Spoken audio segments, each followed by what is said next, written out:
അനിയ അനിയ വല്ലതും ഉണ്ടെങ്കിൽ താ അനിയ.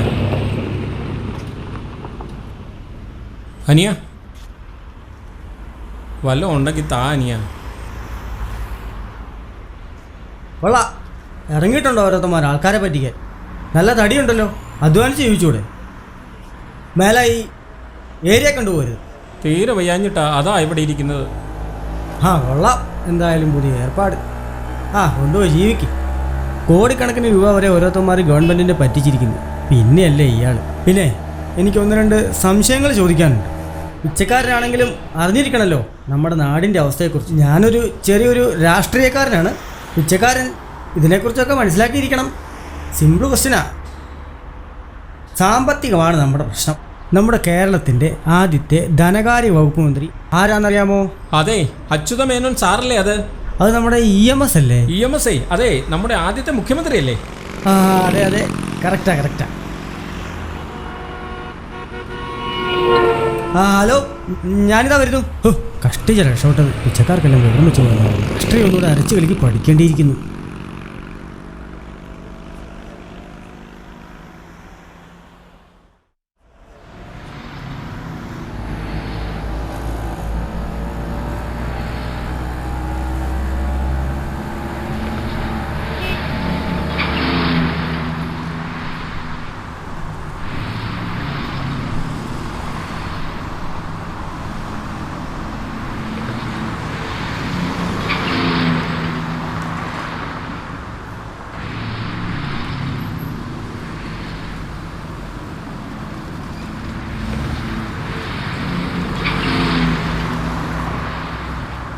അതെ, ഇവിടെ അടുത്തുള്ള ആളാണോ? അതെ അതെ സാർ. ഇവിടെങ്ങും നല്ല ഹോട്ടലൊന്നും ഇല്ലേ? ഉണ്ട് സാർ, ഉണ്ട്. സാർ എവിടുന്നാ? 10-20 വർഷം ഞാൻ അമേരിക്കയിലായിരുന്നു. ഇന്നലെ വന്നതേ ഉള്ളൂ. പിന്നെ അവിടെ ഇപ്പം നല്ല തണുപ്പാ. ഇവിടെ മഴയാണല്ലേ? ഓ അതെ, ഈ പിച്ചക്കാരൊന്നും അവിടെ ഒന്നുമില്ല. ഞാൻ പിച്ചക്കാരനൊന്നും അല്ല സാർ. ഓ, പിച്ചക്കാരനല്ലേ? അതെ, പിന്നെന്തിനാ ഇവിടെ ഇരിക്കുന്നത്? ഗതികേട് കൊണ്ടാ സാറേ. ഓ, എൻ്റെ കയ്യിൽ അമേരിക്കൻ ഡോളർ മാത്രമേ ഉള്ളൂ. ഇന്ത്യൻ മണീസ് ഒന്നും തന്നെ ഇല്ല. എന്നാലും അനിയനെ ഞാൻ സഹായിക്കാം. എന്തേലും കഴിക്കാൻ മേടിച്ചു തരാം സാറേ? തീർച്ചയായും ഞാൻ വാങ്ങിച്ചു തരാം.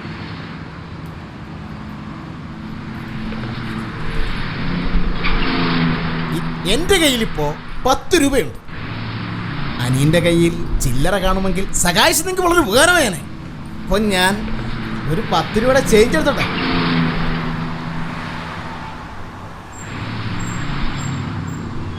ഇത് 12 രൂപയുണ്ട്. 2 രൂപ ഞാൻ കൂടുതലെടുത്തു. അമേരിക്കൻ ഡോളർ മാറുമ്പോൾ അനിയന് ഞാൻ കൂടുതൽ വാങ്ങിച്ചു തരും. അമേരിക്കൻ ഡോളർ മാറുമ്പോൾ കൂടുതൽ വാങ്ങിച്ചു തരും. American dollar, Indian dollar, Indian dollar, American dollar, American dollar, Indian dollar, Indian dollar, American dollar, Indian dollar, American dollar. ഇനി ഇവിടെ ഇരുന്നാൽ ശരിയാവുമല്ല. മഴ വരുന്നുണ്ട്, എന്നാ പോയേക്കാം.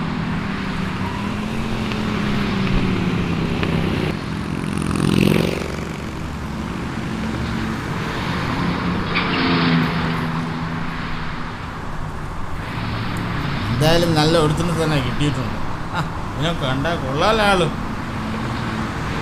പൈലേ, നീ ശരിക്കും പിച്ചക്കാരൻ തന്നെ. ചേട്ടാ, ഞാൻ വല്ലതും കഴിക്കാൻ വേണ്ടിയിട്ടാ ചേട്ടാ ഇരിക്കുന്നത്. നീ ടാക്സി കൊടുക്കുന്നുണ്ടോ? ഇല്ല ചേട്ടാ, ഇല്ല. നിനക്ക് ഭയങ്കര വിഷപ്പാണ് അവിടെ. ഉണ്ട്. കഴിക്കുന്നതൊക്കെ പിന്നെ ആദ്യം ഷെയറിട്ട് 2 അടിക്കും. ചേട്ടാ, ഞാൻ കഴിക്കൂല ചേട്ടാ, കഴിക്കൂല. ഞാൻ പറഞ്ഞ് കേൾക്കണം. അപ്പോൾ അതിന് സിവിൽ വരെ ഞാൻ പോന്നു. അതിൻ്റെ താഴെ പരിചയമുള്ളൊരു കടയുണ്ട്. എന്തായാലും ഊണ് കഴിഞ്ഞാൽ ബാക്കി തരവില്ല. അവിടെ പോയി കഴിഞ്ഞാൽ എനിക്ക് നിറച്ച് കോരിക്കൊണ്ട് തരും. അപ്പോൾ ഞാൻ അപ്പുറത്തെ എടുക്കല്ലേ ചേട്ടാ, എടുക്കല്ലേ. എടാ, നീ ഇവിടെ ഇല്ലടേ, ഞാൻ അവിടെ പോയി വാങ്ങിച്ചോണ്ട് വരാന്നു. എടാ, ഞാൻ അവിടെ പോയി നീ ഇവിടെ നനങ്ങാണ്ട് ഈ സ്ലൈസ് കൊടുത്ത് കച്ചറ ഉണ്ടാക്കല്ലേ. വേണ്ട ചേട്ടാ, എൻ്റെ പൈസ എടുക്കല്ലേ. എടാ, ഞാൻ വാങ്ങിച്ചോണ്ട് വരാന്ന് പറഞ്ഞില്ലേ. നീ ഇവിടെ ചുമ്മാ ഇരിയടേ. വരാം, നീ ഇവിടെ ഇരി. അണ്ണാ, എൻ്റെ പൈസ എന്നിട്ട് പോയണ്ണ.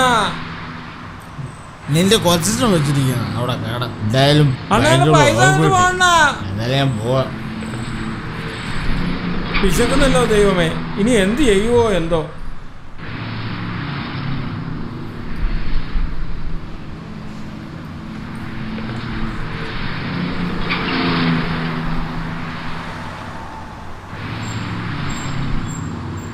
ചേട്ടാ ചേട്ടാ, എന്തു വേണം? കഴിക്കാൻ വല്ലതും മേടിച്ചല്ലോ ചേട്ടാ. ആ, എന്നെക്കാൾ നല്ല തടിയുണ്ടല്ലോ. പട്ടിണിയാണെന്ന് കണ്ടാ പറയുകയല്ലോ. ഇതോ ആ കടയിലോട്ട് കയറിക്കോ, ഉഴുന്നാട്ടിയാൽ മതി. വയറ് നിറച്ച് നല്ല ചാപ്പാട് കിട്ടും.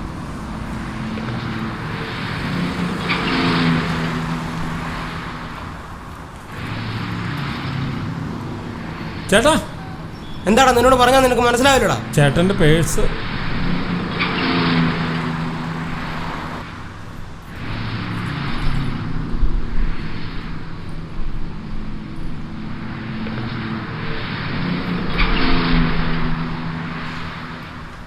നീ നല്ല കാര്യം ചെയ്തതല്ലേ, ഇതിരിക്കട്ടെ.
ഭിക്ഷാടനം ഉപജീവനമാക്കിയ നിരവധി പേർ നമുക്കിടയിലുണ്ട്.